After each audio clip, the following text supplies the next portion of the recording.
welcome to our conflict resolution discussion. As always, the information in this lecture is, of course, generalizations based on the research that has been conducted, and we can, of course, always think of exceptions to the rule.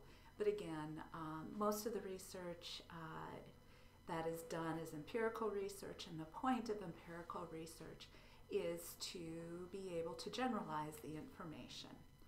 So here goes, conflict resolutions. Let me just move forward to our next slide. So conflict and conflict resolution. First we have to start with the definition so that we're all on the same page. Conflict is defined as any situation in which incompatible goals, attitudes, emotions, or behaviors lead to disagreement or opposition between two or more parties. This is taken from Nelson and Quick. And this can apply in just about any setting, personal, professional. Incompatible goals come about because different divisions have different things that they're trying to accomplish. Conflict can arise due to different attitudes. Clearly we can see that across the board in organizations. And then of course emotions play a huge role in the way organizations function. And while the old adage is, emotions don't have any place in the workplace, that actually is not true, and in fact is detrimental to work getting done. Now, managing those emotions well is the key. So we certainly don't want people flying off the handle at work. We want people to manage their emotions well, but they do play a role. Okay, and then behaviors. Clearly someone who is disrespectful in their behaviors at work can lead to conflict as well. I'm sure we've all seen a variety of different things lead to conflict. So, conflict and conflict resolution. So, definitions, we'll move on to our next slide. So, we have some objectives for this discussion. First is to then define conflict in organizations, to explain the role structure and personal factors play in causing conflict in organizations. Third is to identify forms of group conflict in organizations. Fourth is to recognize conflict management strategies. Fifth, discuss conflict management techniques, and then to understand conflict management styles. So there's a lot included in these 10 short slides. And again, this all applies to our organizational setting, but I'm sure many of you can identify where this could apply also in your personal lives. So moving forward, given that we have several objectives here, we're going to move forward to our next slide. So some details on conflict. First, up to 21% of managerial time, this amounts to about 1 day a week, is spent on dealing with conflict in the workplace. That's a lot of time. That's an entire day spent dealing with conflict in the workplace. Now, conflict can be both positive and negative for the workplace. This implies negative impact on a workplace. So think about that as you manage your people. Does that really apply to you? And hopefully it doesn't. Hopefully that number is smaller for you. And think about you as an employee. Is there conflict that your manager has to deal with on a regular basis? And what role do you play in that conflict? So second point here on details. The ability to manage conflict is a function of emotional intelligence, or often referred to as EI. Emotional intelligence plays a huge role in the conflict or lack thereof in an organization. If you are able to read people's emotions and manage not only theirs but yours well, then the conflict in a workplace will be minimized. This is a challenge. This is particularly a challenge when people adhere to the relatively old school ways of managing. So that's what the research has shown us. So those lacking emotional intelligence, and particularly people who lack empathy for the other person, often are the cause of conflict in an organization. So emotional intelligence plays a role, the lack thereof, and particularly, again, a lack of empathy can cause a lot of conflict in an organization. And I'm sure we all have examples of where this is true in our work lives. Okay, moving on to slide number 5. Give me a moment. Okay, so some of the consequences of conflict. There's some functional consequences. There's some dysfunctional consequences. So first with our list of functional. Some of the consequences of conflict, and this is the conflict generally that is positive, that is helpful to an organization. Typically that positive conflict is about the work being done, and that positive conflict can result in a better product. In fact, better outcomes for the organization. So functional conflict can lead to new ideas. Disagreements on how or what to do can lead to discussions on how to essentially synthesize those 2 opposing or 3 opposing viewpoints on what needs to happen and come up with a more coherent, cohesive, stronger approach to whatever it is that was being discussed. Conflict can also stimulate creativity. Again, you might have 2 or 3 different perspectives on something, and none of those necessarily will be accepted by the decision makers. So it forces some efforts, perhaps even among those people who are in conflict, to come up with a better solution that pulls pieces from each of those options. Functional conflict can motivate change in an organization. Sometimes this is the impetus for change and allows things to happen for the better. One of the organizations I used to be part of, there was conflict between a supervisor and one of her subordinates, and ultimately, because this was kind of an ongoing thing with this supervisor, there was a lot of conflict with her and many of her subordinates, led to a restructuring of the organization and eliminated a lot of that needless conflict and actually boosted the morale and the productivity at the organization. Conflict that is positive, that is functional, promotes organizational vitality. It can make an organization more innovative, more creative. It can add some life to an organization. If there's no conflict, sometimes an organization can get complacent, and so this will add a little bit of vitality and life to what's going on in that organization. Conflict also helps to establish identities. Sometimes people are essentially anonymous in an organization, and when some conflict arises, it becomes clear who they are and what their role is and what they do have to contribute to the organization.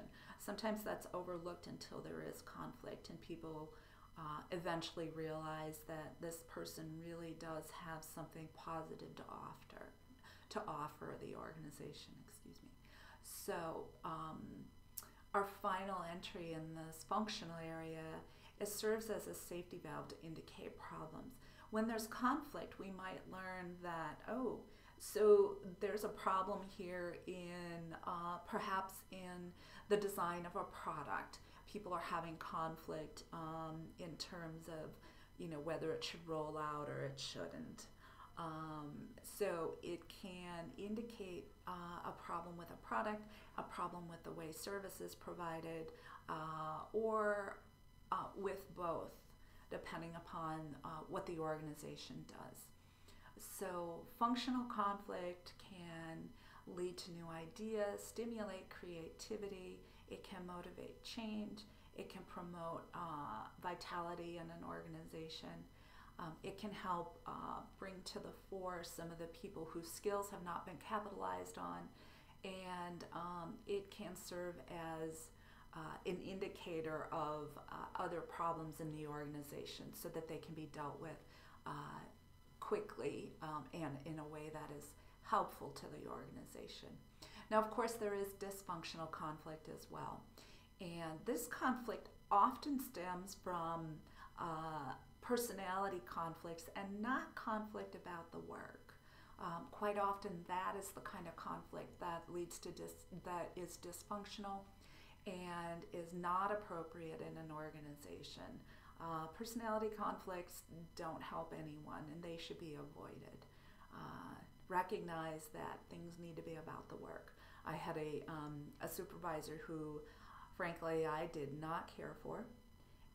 Yet he was very capable, very knowledgeable in his field. So the focus was on what he brought to the table versus what I considered a relatively obnoxious personality. So this dysfunctional conflict, it can take energy away from work. I don't know how many times I saw people after a meeting with this supervisor basically, quote unquote, debriefing about how he was just a jerk in that meeting, just like he always was, and so on and so forth. Dysfunctional conflict can also threaten psychological well-being. When we have conflict in a workplace that is detrimental to the welfare of the people that work at that organization, that's not good. Threatening people, dysfunctional conflict when it comes to threatening psychological well-being could be bullying. We have lots of documentation of bullying going on in organizations. That is not a positive thing, particularly if you have a very productive coworker who is quite an asset to the organization, and he or she starts being bullied because of that very fact. Occasionally you will see this in union settings where people who are positive contributors to the organization will be harassed for doing so, and they're called, in some situations, quota busters, because they go far above what is the basic requirement. So this isn't a good thing. Dysfunctional conflict wastes resources. People chatting about, how awful a particular employee is because he's a jerk or she's a bitch, or, excuse me, pardon me, she is not an easy person to work for. Whatever it is, that wastes people's time, and time is a valuable resource for organizations. Next one, creating conflict, dysfunctional conflict, creates a negative climate in an organization. There are organizations I've worked for where people dread going to work, and that dread does not have productive outcomes. So dreading going to work, part of a negative climate, it doesn't lead to greater productivity and a greater job performance, greater job satisfaction. Conflict in a workplace can eliminate group cohesion, and assuming this group cohesion is a positive thing, that's something to be avoided at all costs, because you do want cohesive work groups who are adding to the productivity of the organization. And then dysfunctional work groups can increase hostility towards other groups. It can lead to aggressive behaviors in organizations. And unfortunately, I'm sure we can all come up with examples for this. workplace adds a lot of stress to people's lives, and having a dysfunctional conflict in that workplace only makes matters worse. Okay, so dysfunctional conflict takes energy away from work. It can threaten psychological well-being of workers. It can waste resources in an organization. It can lead to negative climate. It can lead to a breakdown in group cohesion, and it can increase hostility and aggressive behaviors. So we have the consequences of conflict, functional and dysfunctional. Often these break down into functional conflict being conflict about how the work gets done, what the product is going to be, and dysfunctional conflict often is found to be related to personality conflict. All right, so moving on to our next slide.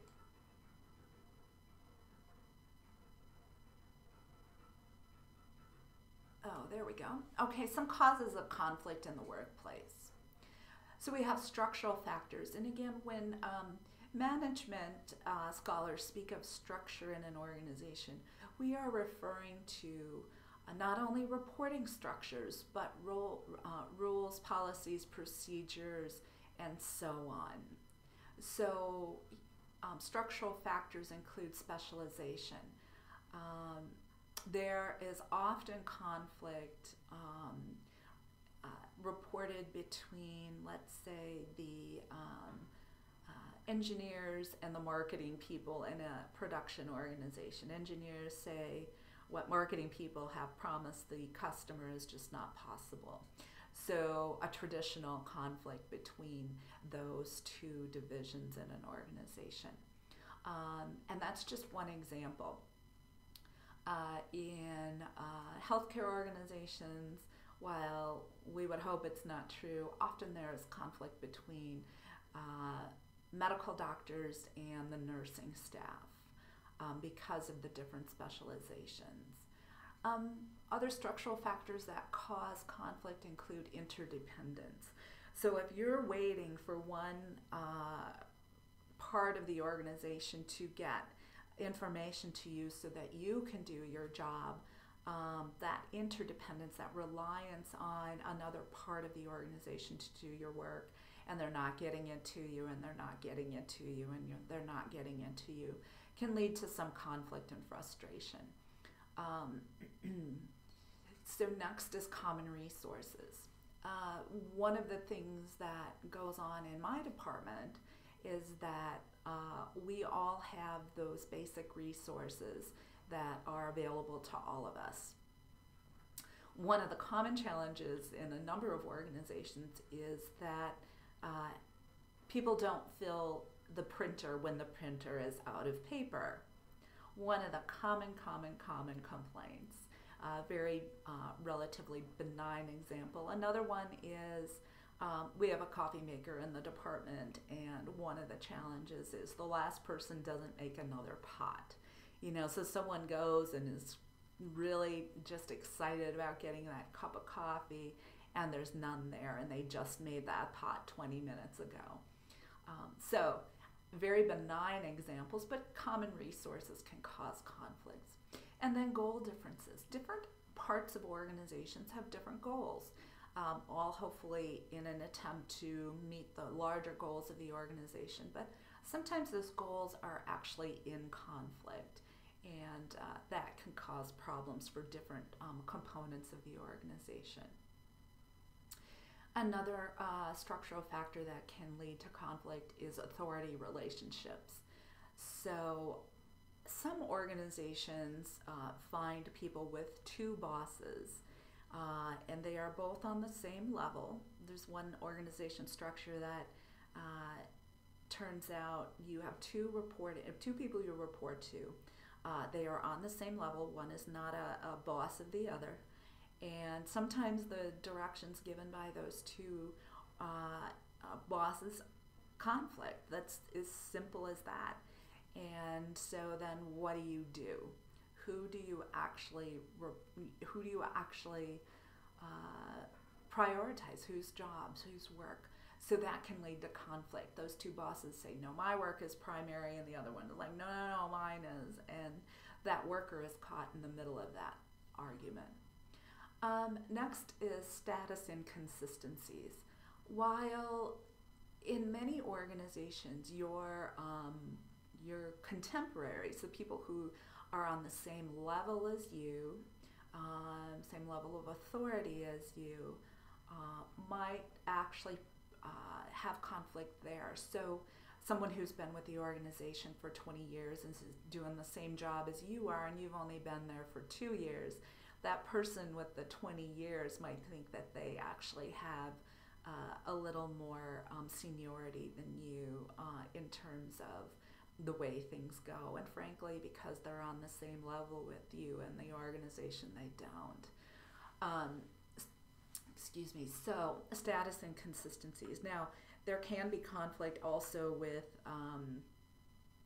line workers and staff workers. This does happen. We have, in university settings, we have faculty and then we have staff. And sometimes faculty do not believe that staff has the same status as faculty. And so there sometimes end up being conflicts due to those kinds of differences. And then jurisdictional ambiguities. Sometimes there are activities that need to happen in an organization that might be appropriate in any number of units in the organization. And so knowing who actually does have responsibility for that and understanding who has responsibility for that particular set of duties can cause conflict. One of the projects I'm working on right now rightfully could be contained in the Law Enforcement and Justice Administration Department. It could be rightfully contained by our education people, the people who are training our new educators at the K-12 levels. And it could rightfully be contained in our department, and particularly the graduate public health focused degrees. So who has actual jurisdiction over that is could be up for question. Thankfully, all of those different divisions in the university here are all playing a role in the project. So we're thankful that there are no conflicts as to the way that's going to come down. And then there's personal factors that cause conflict. So people with different skills and abilities, this can cause problems in organizations. And again, I'm sure a lot of you have seen this. Some people are very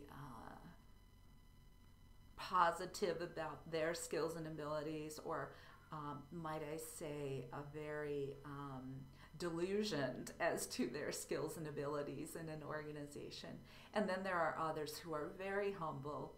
And so these conflicts may arise because someone thinks they are perfectly capable of doing something when in reality they are not.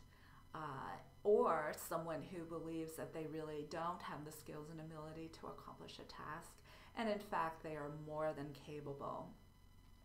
So knowledge of skills and abilities or lack thereof can cause some conflicts in the organization. And then we all know that there are personality conflicts, and we all know that there are some personalities that we are just more and less comfortable working with and being around.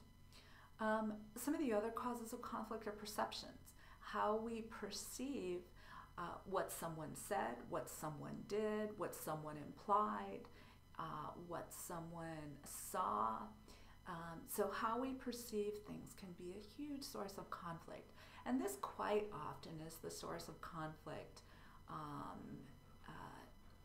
with relationships, personal relationships with other people, whether they're personal relationships with coworkers, and by this I mean friendships, and so on. This is a huge source of conflict in an organization. And another big source of conflict in organizations is values and ethics. People have different ethical perspectives on things and different values, and this can cause serious conflicts in organizations. So we have emotions also playing a source of conflict, playing a role in conflict in organizations. Sometimes one person will be delighted with the outcome of a project and will share that readily.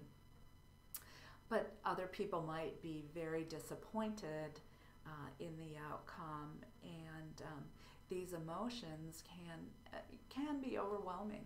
And you all know that there have been some very sad outcomes of emotions in the workplace.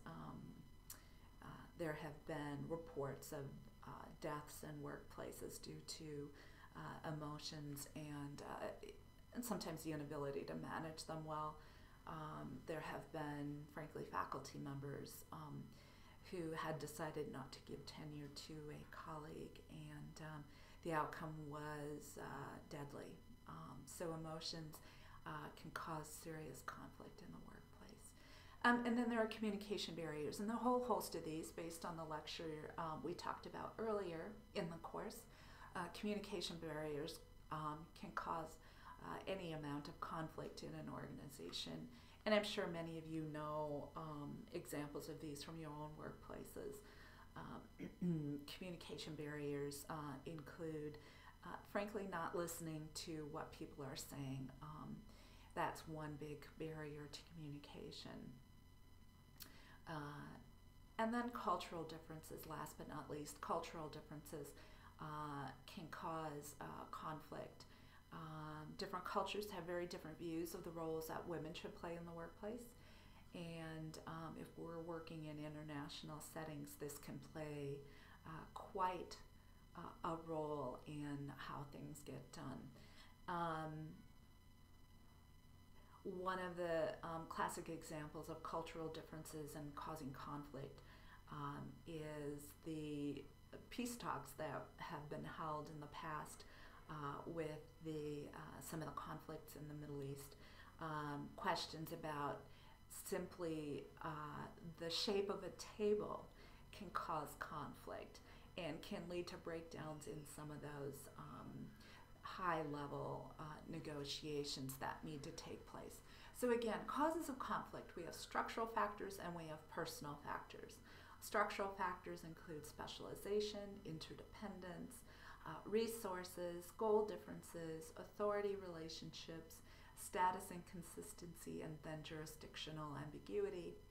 And then personal factors include our skills and abilities, our personalities, how we perceive things, our value and ethics in the workplace, our emotions, our communication barriers, and cultural differences. Okay, so moving on. We'll get there in a moment. Here we go. Forms of group conflict in organizations. So we have interorganizational conflict, we have intergroup conflict, and we have intra-group conflict. Okay, so interorganizational conflict, this is exactly what it sounds like. We might have one group who vehemently disagrees with what another group does. And this is opposing organizations. We're not talking inside the group, we're talking outside the organization, not internal to, but outside the organization. Classic example here, and dare I say we go into this realm. However, classical example here is Democrats have very strong differences and with the Republicans. So we see a lot of this intergroup conflict, interorganizational conflict when we talk about the parties, the political parties in the U.S. We also have intergroup or interorganizational conflict, when we talk about various states having conflict in the way that they do that. And by states, I mean here nation states. Right now we have conflict between the Russians and the Ukrainian people. So interorganizational conflict. Intergroup conflict is conflict that happens within the organization, but with different groups in the organization. So there might be conflict with one work group and the other. I have a sister-in-law who's a med tech, and quite often they have conflicting experiences with some of the ER docs. They are working their best to do the stuff that the ER docs need, but they might have a host of other duties and they can't get to it in the timely fashion some of those ER docs might like. So intergroup conflict, our med techs and the ER docs. Intragroup conflict, this is within a single group. So we often have that as we try to accomplish things in our department. We have strong personalities in the health sciences department, and very bright people, very capable people, and occasionally we conflict on how things should be done and what needs to happen. I know that some of you are aware, but we have a host of meetings about a host of initiatives that go on not only at the university but in the college and in the department. And sometimes we have very different ideas on what should happen. So I'm sure you can all come up with your own examples of how this applies. So interorganizational conflict, and with the example I gave you, I conceived of the two political parties as being two separate, different organizations. And then intergroup conflict, again, within a single organization, but different groups. And then conflict within a single group in an organization. Okay, so moving on to our next slide. Give me a moment. Okay, so conflict management styles.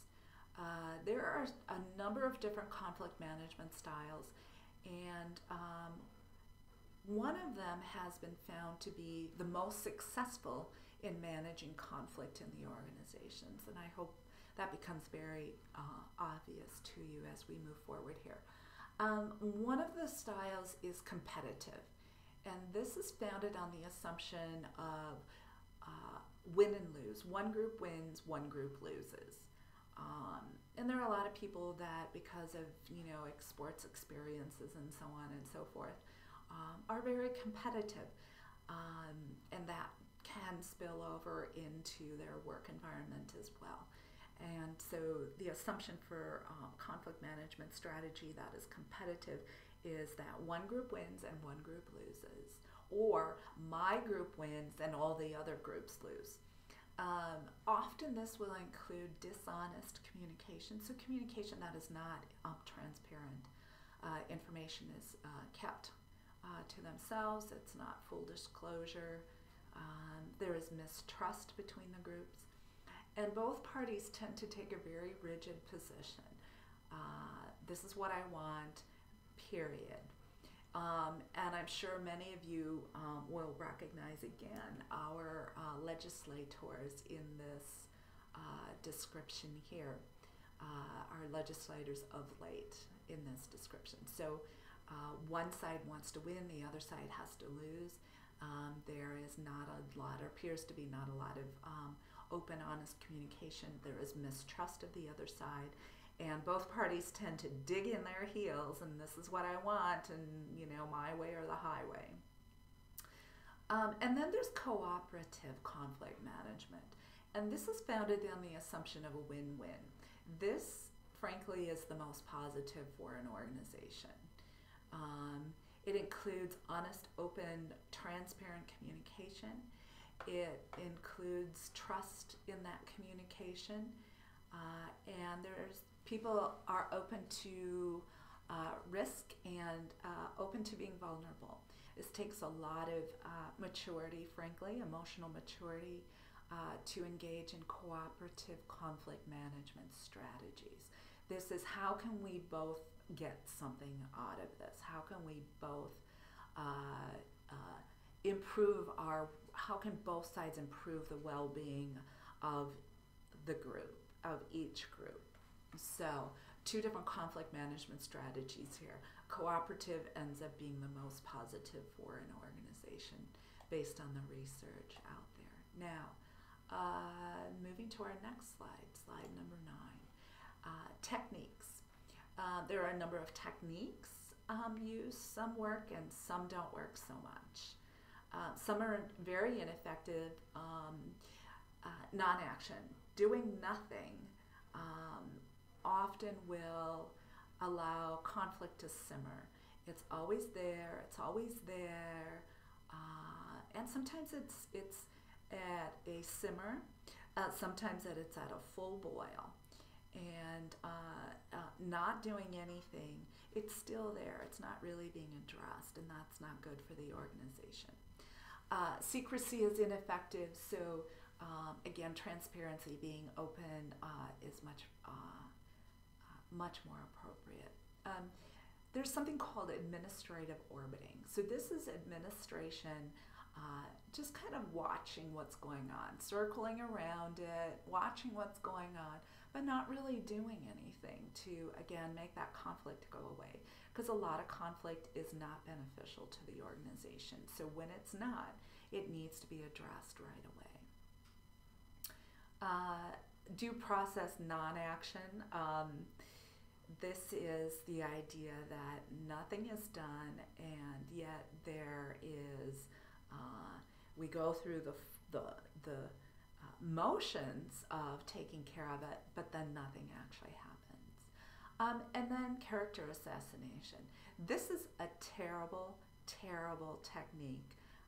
It doesn't work, and it will absolutely undermine morale in an organization to do something like this. It's not appropriate in any setting, and frankly, it makes the people who engage in something like this lose any respect by the kinds of people you do want working in an organization. All right, and then, so we have ineffective strategies. And I'm sure, again, many of you have seen any number of these happen in your organizations that you've had experience with. There are some more effective techniques. These include bringing to attention the people who are in conflict, the superordinate goals, the big goals of the organization, and how what they are doing contributes to those big goals, the superordinate, the top goals of the organization, and redirect the attention to those goals. And again, these take time, so don't think these are overnight changes. This takes work on the part of the people who are trying to eliminate that conflict, that negative conflict. Expanding resources. Oh, pardon me for that typo. Expanding resources. To the extent that it's possible, provide enough resources for people to do their work. Much of the conflict in organizations comes over a lack of resources to accomplish the work that needs to be done. So to the extent that it's possible, making sure people have the resources they need to do their work is critical. Another thing that needs to happen sometimes is changing people. Sometimes there is a worker who is the source of a lot of the conflict in the organization, and if that person is not particularly valuable to the organization, you may have to just let that person go. Sometimes that person is exceedingly valuable to the organization and just has one of these personalities that just is difficult to get along with. One of the things that organizations have found is that allowing them to do their work and not having, let me rephrase that, providing them with reporting relationships with people who are able to work with them is an option They are valuable. They have low emotional intelligence. So working with people who have high emotional intelligence might be the way to go, because they are able to manage not only their emotions, but the person that is the challenge. Changing the structure, that's essentially this idea of changing reporting relationships. And sometimes changing structure requires a change in the rules, policies, and procedures, because again, structure doesn't refer just to reporting relationships. It also reports to rules, policies, and procedures in an organization. Sometimes just a small change to the rules or the policies or the procedures can eliminate a lot of the conflict in an organization. And then another technique is to confront that conflict and to engage in negotiation with the people involved. And if it needs to be, it needs to go to an arbitration to manage that conflict in a positive way. All right, so some techniques work, some don't. Non-action, secrecy, administrative orbiting, due process, non-action, and character assassination are ineffective and should be avoided. Effective techniques are focusing on superordinate goals, expanding resources available, changing personnel, changing structure, and confronting and negotiating with the parties involved. We have one more slide. Give me a moment and I will get there. Here we go. So conflict management styles. Some people avoid conflict. So think of, again, your coworkers and think about whether this applies to them or not. So avoiding.